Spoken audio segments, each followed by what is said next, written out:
apakah seseorang harus punya guru? Gini teman-teman saudaraku sekalian, jangankan untuk perjalanan besar menuju Allah Subhanahu wa Ta'ala, kita mau jalan ke satu tempat aja, seringkali kita perlu adanya pemandu untuk ngasih tahu kita, nih jalanan ada banyak pilihan nih. Walaupun misalnya kamu buka map, buka Google Map misalnya, kamu udah tahu jalan-jalanannya, tapi kan ada pilihan-pilihan jalan. Kalau kesini sekian menit, ini sekian menit, ini sekian menit. Nah, jauh lebih mudah ketika ada seseorang yang ngasih tahu kamu, jalan yang kamu pilih jalan yang ini aja. Karena jalan yang sebelah situ walaupun kelihatannya lebih pendek, tapi lagi ada perbaikan jalan. Jadi kamu harus lebih mudah menempuh jalan yang ini. Jangan tempuh jalan yang ini karena ini jauh lebih jauh. Walaupun kelihatannya dia lebih dekat, tapi secara kilometernya misalnya lebih jauh dan lain sebagainya. Artinya dengan adanya petunjuk jalan, itu kamu akan menjadi terbimbing untuk menuju kepada pilihan-pilihan jalanan yang bisa kamu tempuh. Demikian pula dengan seseorang dalam perjalanannya menuju Allah Subhanahu wa Ta'ala, yang tentu saja bukan jalanan yang lurus dan bukan jalanan yang mulus. Jalanannya itu penuh dengan kelokan-kelokan, ada banyak sekali pilihan-pilihan jalan, kanan, kiri, depan, belakang, putar balik, belok kanan, belok ke kanan sedikit, belok ke kanan banyak sekali pilihan-pilihan jalannya, dan juga bukan jalan yang mulus. Begitu banyak onak durinya, begitu banyak halangan-halangan di jalan. Maka kamu perlu seorang guru untuk bisa menunjukkan kepada kamu harus kanan, tapi kanannya jangan banyak-banyak, sedikit aja. Oh, habis itu kemudian kamu lurus lagi sekarang, habis itu kamu kiri. Kita sangat perlu teman-teman saudara sekalian, sehingga Allah Subhanahu wa Ta'ala mengatakan, wa man yudlilillah falan tajida lahu waliyan mursyida. Kata Allah Subhanahu wa Ta'ala, siapa yang disesatkan jalannya oleh Allah Subhanahu wa Ta'ala, maka dia tidak akan mendapati seorang petunjuk jalan yang akan menunjukkan jalan baginya. Dia tidak akan mendapati guru yang dapat menuntun jalan baginya. Artinya bahwa kalau kamu adalah orang yang dikehendaki baik untuk sampai kepada Allah Subhanahu wa Ta'ala dengan mudah, insya Allah Allah akan utuskan kepadamu seorang guru yang akan membimbingmu, dan kamu akan mendapatkan seorang guru yang akan membimbing jalan kehidupanmu tersebut. Nah, itu jadi memang diperlukan bagi kita ini satu guru yang dapat membimbing kamu gitu.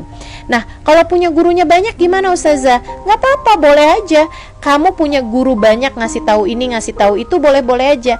Akan tetapi yang kamu jadikan pegangan ketika kamu bingung, nih saya mesti A, mesti B, nih saya mau lanjut sekolah atau saya mau nikah, ini saya mau pergi umroh dulu atau uang ini mau saya sedekahkan, ini saya mau begini dulu atau mau begitu dulu.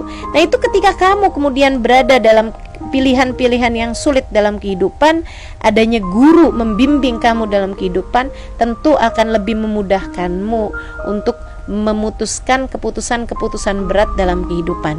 Karenanya kalau buat saya, memiliki guru adalah salah satu karunia terbesar dalam kehidupan yang harus saya syukuri dari Allah Subhanahu wa Ta'ala. Salah satu karunia agung yang Allah Subhanahu wa Ta'ala berikan dalam kehidupan saya, seperti itu.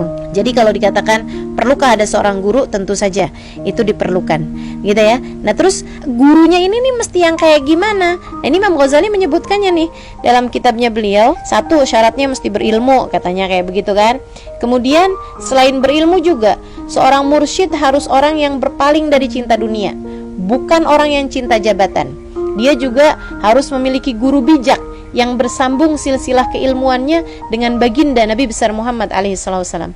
Harus punya sanad ilmu, karena ilmu ini, agama kita ini tidak diterima lewat tulisan. Agama kita ini tidak diterima lewat suara. Teman-teman saudaraku sekalian yang saya muliakan, kamu mau cari kayak gimana juga kitab karya Nabi Muhammad, gak ketemu.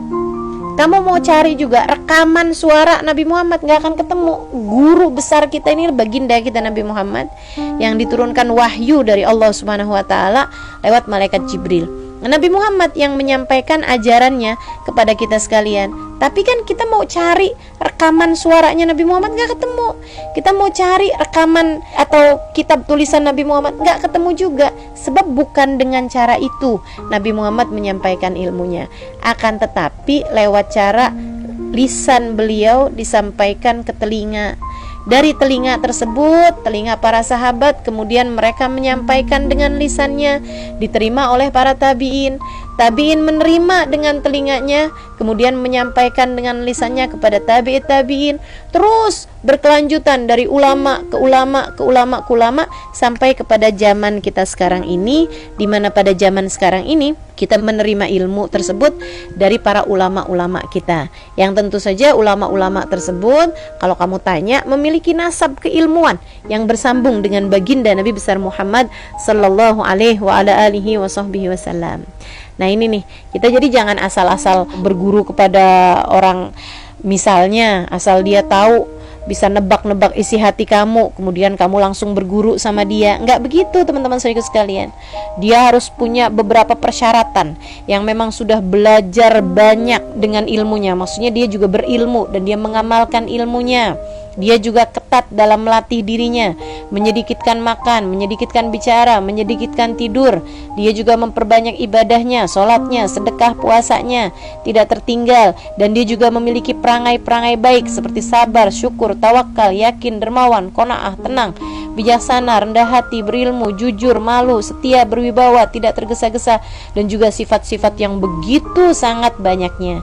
Kalau kamu berjumpa dengan orang-orang yang seperti itu, maka mereka adalah pantulan cahaya Nabi Muhammad SAW yang pantas untuk diikuti dan diteladani.